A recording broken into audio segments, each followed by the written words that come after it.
نحمده ونصلي ونسلم على رسوله الكريم اما بعد۔ یہ جو کتاب آج ہم شروع کر رہے ہیں، اس کتاب کا نام الاشباح والنظائر ہے، اور تخصص فی الفقہ کی کلاسوں میں یہ کتاب پڑھائی جاتی ہے۔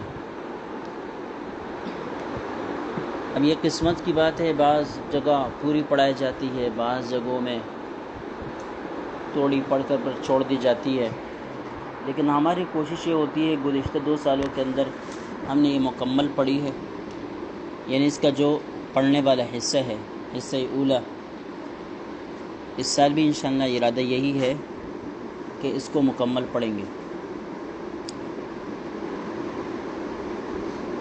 اس میں جو حصہ ہم نے پڑھنا ہے وہ پہلا حصہ ہے، اور وہ فقہ کے قواعد سے متعلق ہے۔ قواعد آپ نے ہر کس سے یہ نام سنا ہوگا، یہ قاعدہ ہے، یہ اصول ہے، یہ ضابطہ ہے۔ تو بعض لوگ ان کے درمیان کوئی فرق نہ جانتے ہیں اور نہ اس کا لحاظ رکھتے ہیں، لیکن حقیقت میں یہ ساری چیزیں مختلف ہیں۔ آپ نے اصول فقہ کے نام سے کئی کتابیں پڑھی ہیں، اصول الشاشی سے اس کا آغاز ہوا، اردو میں بھی آسان اصول فقہ کے نام سے آپ نے کتاب پڑھی، پھر نور العنوان پڑھی، پھر آپ نے حسامی پڑھی، پھر آپ نے توضیح تلویح پڑھی۔ یہ ساری کتابیں جو ہمارے درس نظامی کا حصہ ہے، یہ اصول فقہ سے متعلق ہے۔ جب کہ ہم الاشباح والنظائر کو جو پڑھتے ہیں یا پڑھیں گے، یہ اصول فقہ پر نہیں بلکہ قواعد الفقہ پر ہے۔ اور آپ جب ہدایہ کا مطالعہ کرتے ہیں یا مبسوط کا مطالعہ کرتے ہیں یا دیگر فقہ کتابوں کا مطالعہ کرتے ہیں، تو کسی بھی مسئلے کی دلیل میں کبھی کبھی ایک ایسی کلی بات ذکر کر دی جاتی ہے کہ جس کے ذریعے سے آپ کا وہ مسئلہ حل ہو جاتا ہے، تو وہ ضابطہ کہلاتا ہے، ضوابط کی قبیل سے ہوتا ہے۔ تو یہ 3 چیزیں ہیں، 3 اصطلاحات ہیں، ایک قاعدہ ہے، ایک اصل ہے اور ایک ضابطہ ہے۔ قاعدہ یہ قعود سے ہے، اور قعدہ یقعد کا مطلب ہوتا ہے بیٹھنا۔ جب کوئی شخص کسی جگہ بیٹھ جاتا ہے، گویا کہ وہ استحکام پکڑ لیتا ہے، کیونکہ بیٹھنا یہ استقرار، قرار اور استحکام پر دلالت کرتا ہے۔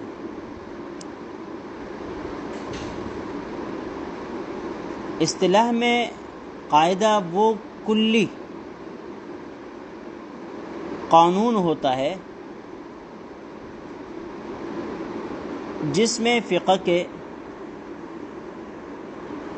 احکام، ساری فقہ کے، صرف فقہ کے ایک جز کے نہیں کہ صرف طہارت کے مسائل اس میں آ جائے، یا اس میں صرف طلاق کے مسائل آ جائے، یا اس میں کسی خاص باب کے مسائل آ جائے، بلکہ اس کا تعلق فقہی مسائل کے تمام ابواب کے ساتھ ہوتا ہے۔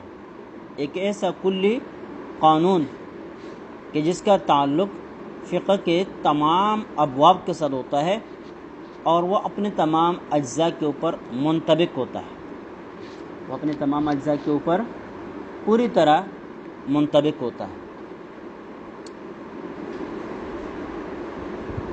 جبکہ اصول الفقہ میں آپ نے جو اصول فقہ کی تعریف پڑھی وغیرہ، تو اصول اصل کی جمع ہے۔ اصل میں بھی یہی ہوتا ہے کہ ایک ایسی کلی جو اپنے تمام اجزاء پر منطبق ہو، لیکن پھر دونوں میں تھوڑا سا فرق ہے۔ قاعدہ وہ ہوتا ہے جو مذاہب اربعہ میں مسلم ہو، جیسے کہ الضرر یزال، یہ ایک ایسا قاعدہ ہے کہ جو مذاہب اربعہ میں جتنے بھی مذاہب اسلامیہ ہے ان سب کے اندر یہ متفق علیہ ہے قاعدہ ہے، جبکہ اصول ہر مسلک کے الگ ہوا کرتے ہیں۔ تو قواعد کے اندر جو عموم ہے اصول کے اندر وہ عموم نہیں ہوتا۔ تو اب تک آپ نے اصول فقہ کی جتنی بھی کتابیں پڑھی ہے وہ آپ کے مذہب کے تھے۔ یہی وجہ ہے کہ کبھی کبھی وہ مسائل ذکر کرتے ہیں، ایک قاعدہ ذکر کرتے ہیں، اصول ذکر کرتے ہیں، اور پھر کہتے ہیں اس میں امام شافعی کا اختلاف ہے، امام مالک اس اصول کو نہیں مانتا، امام مالک رحمہ اللہ کا اس کے خلاف فلاں اصول ہے۔ لیکن قواعد کے اندر یہ چیزیں نہیں چلتی، قواعد مسلم ہوتے ہیں مذاہب اربعہ میں۔ اب آئی بات سمجھ میں؟ دوسری بات یہ ہے، تیسری چیز ضابطہ۔ ضابطہ یہ وہ قانون یا کلی ہوتی ہے جس کے ماتحت ایک ہی باب کے جزیات آتے ہیں اور وہ ایک ہی باب کے جزیات پر پوری طرح منطبق ہو جاتا ہے، جیسے کہ الجہالۃ المفضیہ، کہ وہ جہالت جو مفضی الی النزاع ہو، الجہالۃ المفضیہ الی النزاع تفسد البیع، کہ وہ جہالت جو مفضی الی النزاع ہو وہ بیع کو فاسد کر دیتی۔ اب یہ ضابطہ ہے، قاعدہ نہیں ہے، یہ اصول بھی نہیں ہے، یہ ایک ضابطہ ہے، یہ صرف اور صرف بیعات کے اندر چلتا ہے۔ کس کے اندر چلتا ہے؟ تو پتہ چلا کہ قاعدہ الگ چیز ہے، اصل الگ چیز ہے، اور ضابطہ الگ چیز ہے۔ تو ہم جو کتاب پڑھیں گے ان میں، اس کتاب میں قواعد ہیں، چونکہ یہ 7 حصوں پر مشتمل کتاب ہے۔ پہلے حصے کے اندر قواعد ہے، دوسرے حصے کے اندر ضابطوں کا ذکر ہے، پھر جو ہے نا ایک حصہ اس کے اندر الغاز کا بھی ہے، یعنی وہ فقہی پہلیاں جسے کہا جاتا ہے، جس کو چیستان بھی کہا جاتا ہے، اور ایک حصے کے اندر حیلے بہانے کا ذکر ہے، جیسے کہ مختلف ناجائز قسم کی چیزیں ہیں، کس طریقے سے اس کو جائز بنائیں، اس کے لیے جو حیلہ ہوتا ہے۔ بات آئیے سمجھ میں؟ تو اس کو الحیل کے نام سے ذکر کرتے ہیں، تو اس میں ایک حصہ الحیل کے نام سے بھی ہے۔ ایک حصہ اس کے اندر الاشباہ والنظائر کا ہے، یہ چھٹا حصہ ہے اس کتاب کا، اور اسی حصے کے نام پر اس پوری کتاب کا نام رکھا گیا ہے۔ اس ایک حصے کے نام پر اس پوری کتاب کا نام رکھا گیا، اور آخر حصے کے اندر فقہا کا، ائمہ کا ایک دوسرے کی طرف جو مراسلات خطوط ہے ان کا تذکرہ ہے۔ بہرحال یہ اچھے بیچ میں ایک فن رہ گیا جس کو فروق کا فن کہتے ہیں، تو وہ بھی یہاں اسی میں ذکر ہے۔ تو کل 7 فنون اس کتاب کے اندر ہے، اور سب کو جمع کر کے اس کا ایک نام الاشباہ والنظائر رکھا گیا، الاشباہ والنظائر رکھا گیا۔ اس میں ہم جو پڑھیں گے وہ صرف ایک حصہ ہوگا، جس کو القواعد الفقہیہ، جو الحصۃ الاولی ہے، پہلا حصہ ہے، صرف وہی ہم پڑھیں گے۔ قواعد کی اہمیت کے حوالے سے فقہاء کرام نے یہ لکھا ہے کہ فقہ کے وہ مسائل جو قواعد کے مطابق تخریج نہ کیے جائے، وہ مسائل اس قابل ہی نہیں ہے کہ اس کو مسئلہ سمجھا جائے۔ اور فوائد اس کے یہ ہے کہ جس شخص کو فقہی قواعد یاد ہوتے ہیں تو اس کے لیے بہت سارے مسائل اکٹھے طور پر یاد کرنا سمجھنا آسان ہوتا ہے۔ عمومی طور پر آپ مطالعہ کرتے رہتے ہیں، مسائل کے اندر تضاد نظر آتا ہے، تناقض نظر آتا ہے، ایک جگہ ایک لکھا ہوا ہوتا ہے، کچھ لکھا ہوا ہوتا ہے، دوسری جگہ کچھ اور لکھا ہوا ہوتا ہے، دونوں کے درمیان تناقض ہوتا ہے، تضاد ہوتا ہے۔ اب جس شخص کو قواعد کا پتہ نہیں ہوتا تو وہ انتہائی پریشان اور حیران رہ جاتا ہے کہ میں کیا کروں یہاں پر۔ تو حقیقت یہ ہے کہ جس شخص کو قواعد یاد ہوتے ہیں تو اس کے سامنے یہ پریشانی نہیں رہتی، وہ یہ جانتا ہے کہ یہ قاعدہ کس اصول کے ماتحت ہے، یہ مسئلہ کس قاعدے کے ماتحت ہے، اور وہ مسئلہ جو اس کے ساتھ اختلاف رکھتا ہے وہ کس قاعدے کے ماتحت ہے۔ تو پہلے وہ ان دونوں مسائل کے درمیان اختلاف اور اس کی نوعیت کو جاننے کی کوشش کرتا ہے، اور اس کے بعد پھر کسی ایک کو ایک قاعدے کے نیچے لے کر آتا ہے، دوسرے کو دوسرے قاعدے کے نیچے لے کر آتا ہے، تو اس کی جو حیرانگی ہوتی ہے، اس کی جو پریشانی ہو جاتی ہے وہ کیا ہو جاتی، حل ہو جاتی۔ دوسری بات یہ ہے کہ قواعد اس کے پھر کئی قسمیں ہیں۔ ایک وہ قواعد ہے جو لفظاً اور معناً دونوں منصوص ہے، جیسے کہ الخراج بالضمان، لا ضرر ولا ضرار فی الاسلام، اور الامور بمقاصدها۔ اس قسم کے جو قواعد ہے، یہ قواعد لفظاً بھی منصوص ہے اور معناً بھی منصوص ہے۔ تو یہ گنے چنے چند قواعد ہیں، اور بعض قواعد ایسے ہیں جن کے الفاظ تو نص سے ثابت نہیں ہوتے، لیکن اس کے جو معانی ہے وہ نصوص سے ثابت ہوتا ہے، جیسے کہ المشقۃ تجلب التیسیر، کہ مشقت یہ تیسیر اور آسانی کو لے کر آتا ہے۔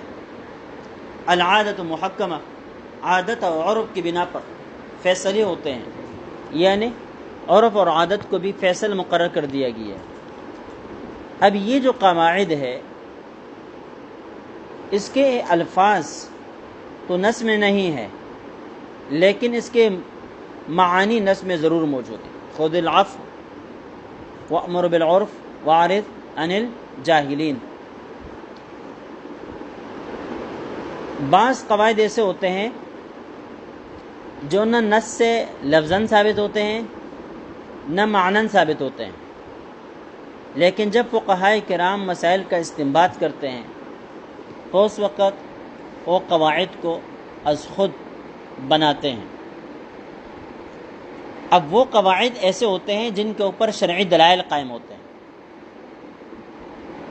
جن کے اوپر شرعی دلائل قائم ہوتے ہیں۔ بعض قواعد ایسے ہوتے ہیں جن کے اوپر اجماع ہوتا ہے، جن کے اوپر اجماع ہوتا ہے۔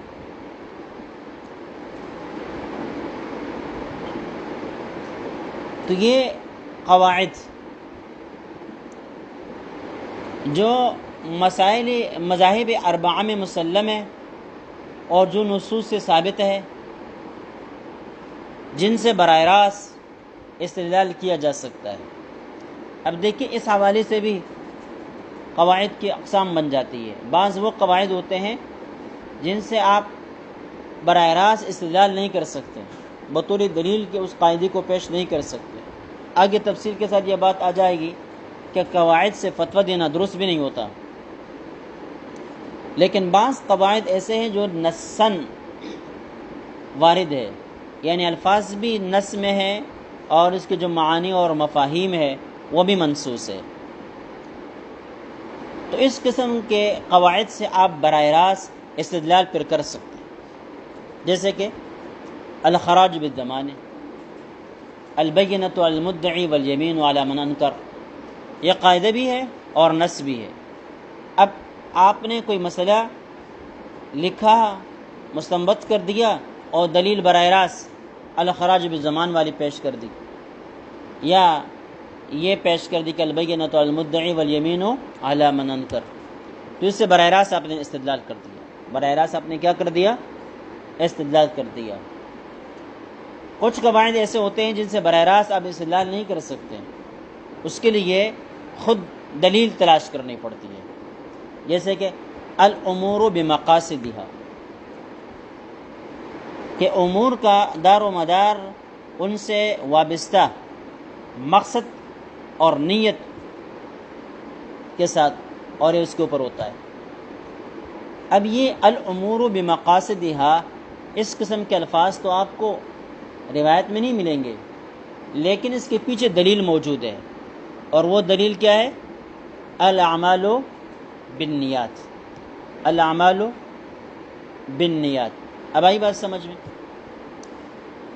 تو اب اگر الامور بمقاصدها سے کے ضمن میں کوئی مسئلہ آپ ذکر کرتے ہیں تو بطور دلیل کے الامور بمقاصدها کہہ کر آپ استدلال نہیں کر سکتے، بلکہ اس کے لیے آپ کو اور دلیل لانی پڑے گی، انما الاعمال بالنیات والی۔ آپ یہ کہیں گے کہ ٹھیک ہے یہ قاعدے کے نیچے آتا ہے، لیکن اس قاعدے کے پیچھے فلاں دلیل موجود ہے، فلاں دلیل موجود ہے۔ سمجھ گئے اس بات کو؟ تو یہ جو کتاب ہے یہ قواعد الفقہ سے متعلق ہے، لیکن نام اس کا کیا ہے؟ الاشباہ والنظائر۔ تو میں نے کہا کہ بھائی یہ کتاب 7 فنون پر مشتمل ہے، ان 7 فنون میں سے ایک فن الاشباہ والنظائر ہے، اسی ایک فن کے نام پر پوری کتاب کا نام رکھا گیا، اور اس کی وجہ یہ ہے اس سے پہلے بھی اس قسم کی کتابیں کئی فنون پر مشتمل کر کے لکھی گئی اور ان کتابوں کا نام الاشباہ والنظائر رکھا گیا۔ تو یہ حضرت نے بھی یہی طریقہ اختیار کیا۔ اب یہاں پر ایک بات کہ الاشباہ والنظائر کا مطلب اور معنی اور مفہوم کیا ہے، تو اس حوالے سے یہ بات جان لیجئے کہ الاشباہ یہ شبیہ کی جمع ہے، اور نظائر یہ نظیر کی جمع ہے، اور آپ پڑھتے آ رہے ہیں، آپ کہتے ہیں فلاں چیز فلاں کے مشابہ ہے، فلاں مسئلے کے لیے نظیر فلاں ہے، اور فلاں مسئلے کی مثال اس طرح پیش کی جائے گی۔ اب یہ دیکھیں یہ ساری الگ الگ چیزیں ہیں، مثال الگ ہے، شبیہ الگ ہے، اور نظیر الگ ہے۔ علامہ سیوطی رحمہ اللہ نے ان 3 کے اندر یہ فرق بیان کیا ہے کہ ایک چیز جب دوسری چیز کے ساتھ تمام امور میں ہر چیز میں مساوی اور برابر ہو تو یہ 2 چیزیں آپس میں مماثل کہلاتی ہیں، یہ 2 چیزیں آپس میں مماثل کہلاتی ہیں، یعنی یہ اس کی مثل ہے اور یہ اس کی مثل ہے، ہر ایک الگ الگ طور پر آپ اس کو مثیل کہہ سکتے ہیں، مثیل لفلاں، یہ فلاں کی مثال ہے۔ اگر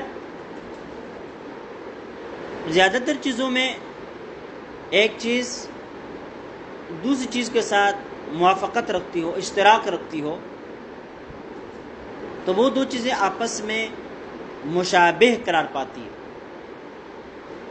یعنی من کل وجوہ ان میں اشتراک نہیں ہے، برابری نہیں ہے، مساوات نہیں ہے، لیکن اکثر اور بیشتر حصے میں دونوں مشترک ہیں، تو یہ دونوں ایک دوسرے کے مشابہ ہیں، اور ہر ایک الگ الگ دوسرے کا شبیہ کہلاتا ہے۔ کیا کہلاتا ہے؟ دوسرے کا شبیہ یا دوسرے کا مشابہ کہلاتا ہے۔ اگر 1-2 چیزوں میں اشتراک پایا جائے، مساوات پایا جائے، باقی چیزوں میں نہ ہو، تو اس کو نظیر کہتے ہیں۔ ہم کہتے ہیں کہ فلاں نے فلاں کے لیے بطور نظیر کے یہ مسئلہ پیش کیا، تو نظیر کا مطلب یہ کہ دونوں مسئلوں میں بہت فرق ہے، لیکن ایک چیز میں 2 چیزوں میں ان میں کچھ اشتراک پایا جاتا ہے، اس لیے بطور نظیر کے پیش کی۔ لیکن جب ہم مثال پیش کرتے ہیں تو مثال وہ ہوتی ہے جو اس مسئلے کے عین موافق ہو، اس مسئلے میں اور اس مثال میں ہر اعتبار سے موافقت تامہ اور اشتراک عامہ کلیہ پایا جاتا ہو، تو تب وہ مثال بنتا ہے، تب وہ کیا بنتی ہے؟ مثال بنتی ہے۔ اب آئی بات سمجھ میں؟ تو کتنی چیزیں ہیں اس میں؟ شبیہ اور مثیل اور نظیر، ٹھیک ہے؟ مثیل کے جمع امثال بھی امثال آتی ہے، شبیہ کے جمع اشباہ آتی ہے، نظیر کی جمع نظائر آتی ہے۔ اب یہ جو الاشباہ والنظائر ہوتے ہیں، اس کا مطلب یہ ہے کہ ایسے مسائل جو بظاہر ہمیں ایک جیسے نظر آتے ہیں، لیکن ان مسائل میں فرق ہوتا ہے جو فقہاء کرام اپنی دقیق نظروں کے ذریعے سے اس فرق کا ادراک کرتے ہیں، اس کو جانتے ہیں۔ بظاہر اگر ہم دیکھیں تو دونوں مسئلے ایک جیسے ہیں، لیکن دونوں کا حکم ایک نہیں ہے، ایک کا حکم اور ہے، دوسرے کا حکم اور ہے، دونوں میں باریک قسم کا فرق ہے۔ جیسے کہ فروق ہے نا، فروق فن لغت کے اندر آپ نے فروق دیکھا ہوگا، کئی کتابیں لوگوں نے لکھی ہے، ایک جیسے الفاظ ہوتے ہیں لیکن معنی میں فرق ہوتا ہے۔ اسی طرح صیغوں میں بھی فرق ہوتا ہے، بظاہر لگتے ہیں ایک جیسے ہیں۔ اسی طرح فقہی مسائل میں دو مسئلے بالکل ایک جیسے آپ کو نظر آئیں گے، اگر باریک بینی سے نہ دیکھا جائے تو شاید آپ دونوں کو ایک ہی حکم دے دیں، لیکن ان میں باریک قسم کا فرق ہوتا ہے۔ اس قسم کے مسائل جس فن کے اندر ذکر کر دیے جاتے ہیں، اس فن کو فن الاشباہ والنظائر کہتے ہیں۔ اس فن کو کیا کہتے ہیں؟ الاشباہ والنظائر کہتے ہیں۔ تو چونکہ اس کتاب کا ایک حصہ فن الاشباہ والنظائر پر مشتمل ہے، اس بنا پر اس پوری کتاب کا نام کیا رکھا گیا؟ الاشباہ والنظائر رکھا گیا۔ سمجھ گئے؟ یہ علامہ ابن النجیم المصری رحمہ اللہ کی کتاب ہے، جنہوں نے بحر الرائق کے نام سے کنز الدقائق کی مشہور ترین شرح لکھی۔ ان کا نام جو ہے زین الدین بن ابراہیم بن محمد الاخری، لیکن یہ ابن نجیم المصری رحمہ اللہ کے نام سے مشہور و معروف ہے۔ 926 ہجری کو یہ پیدا ہوئے اور 970 کو یہ وفات ہوئی۔ اب 70 سے 26 کو نکالے کتنے بچیں گے؟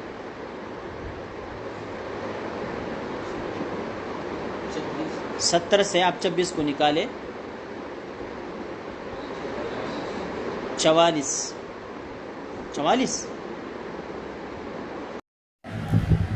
ادارہ دارالفتہ و تحقیق کی کاوش، دروس الاشباہ والنظائر آپ کے کیا سامنے پیش کیا وہ جائے۔ کتنا اونچا ہے؟ اللہ اکبر۔